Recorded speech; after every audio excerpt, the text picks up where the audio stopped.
again, except to make a war correlation. Whoever said somebody declared war on us, it certainly looks like it, doesn't it?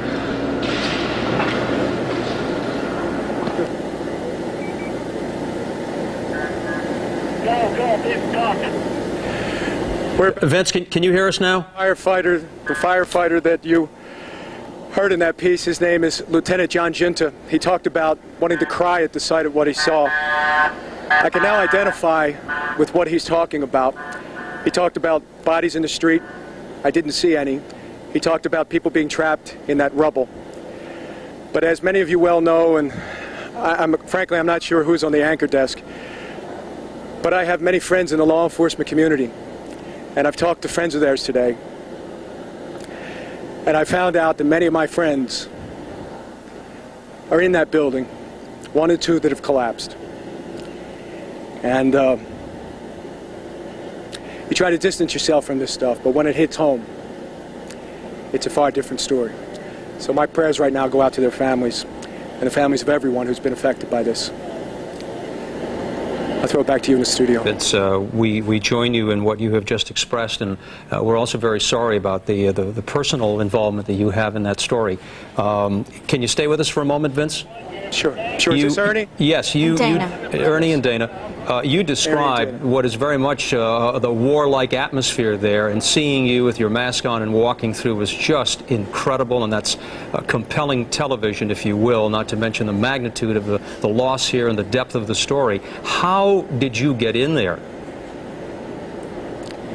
Well, we just, you know, again, you hate to make these war correlations, but my photographer and I, Terrence, you know, we just went from street to street, building to building, alley to alley, and we just weaved our way in. You know, when we got as far as we thought we could go, we talked it to each other, and of course safety was amongst our concern. And we just said, let's just keep going. Let's see how far we can get to this without endangering our own safety. And when you saw how close we got to what I now realize behind me, 7 World Trade on fire and expected to collapse, you know, what was really frightening is that when we were looking around, there was nobody there. It was us, and that was it. And I think at that point the realization was that we were really in a place where we really just needed to get as much video as we possibly could to show everybody just the total devastation and the destruction, and then just get out. Well, it was dramatic to watch, and we also have some video right now that we're looking at. You interviewed one of the firefighters there. You were talking about the number of people that are missing. He said that they don't know. There are many trapped inside, but they can't go in, I heard him say, until that fire is under control. Do you have anything more on that as to when they might be able to get in there? Ernie, all I can tell you is that everyone that is talking to me right now, fire officials, police officials, emergency officials, are telling me they'd love to go in there and do whatever they can to try to rescue anybody that might still be alive. But they can't. There are too many things on fire. There are too many buildings that they are concerned with collateral damage that could collapse at any minute. And imagine the catastrophe that would then take place, that if you sent in hundreds, maybe thousands of rescuers to be in that situation, to have 50, 60, 70 tall skyscrapers around them collapse on them. It's wrenching their hearts. This is what they get paid to do. But right now, nobody can go in. You just can't. Vince, I know it wrenches your heart too. You and I have worked together for several years here, and as I look at you standing out there, I think of you at TWA Flight 800 out in that boat in the water in that dark night after that plane crashed. And I know how moved you were by that and how moved you are by this. And we're not talking about comparing tragedies here, but we're talking about what we do for a living. And I know that it is hard as you do this work, and we commend you for what you do as you've told these stories. Thank you. You're welcome. Thank you, Vince. And as we say to you, as to all of our reporters and all the people that are out there, be careful. And we certainly will talk to you in a short while. If you are just joining us at 8 minutes after the hour of 5, we have been on the air now talking about what we call the attack on America in Lower Manhattan, a deadly terrorist attack in New York City and Washington today. The targets, the World Trade Center, as you can see right there, no longer the World Trade Center as we have known it. Both of those towers have been wiped out. They have been leveled to the ground. And the drama all unfolded earlier this morning. 2 airplanes smacked right into the World Trade Center. and after that it's all history. It continued. The two buildings then exploded. They were leveled. Right now an enormous loss of life and personal tragedy. Some of the figures that we have, 600 people right now in the New York hospitals, 150 are in critical condition. Earlier, Mayor Giuliani held a news conference. He said that he had placed the death toll at 5 in New York. Perhaps over 1,000 or more are injured, and those numbers, according to the mayor, no doubt will rise, and they will change as we go on.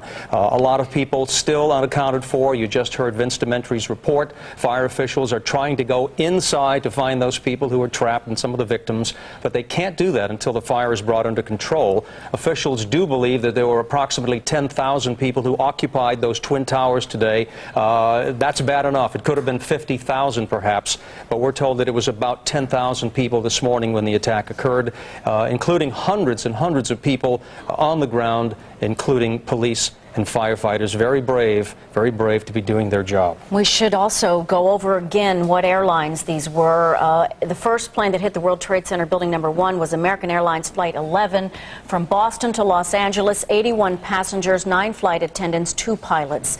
18 minutes later, American Airlines Flight 77, Washington to Los Angeles, that was Dulles to Los Angeles, 58 passengers, 4 flight attendants, 2 pilots, crashing in number 2 World Trade.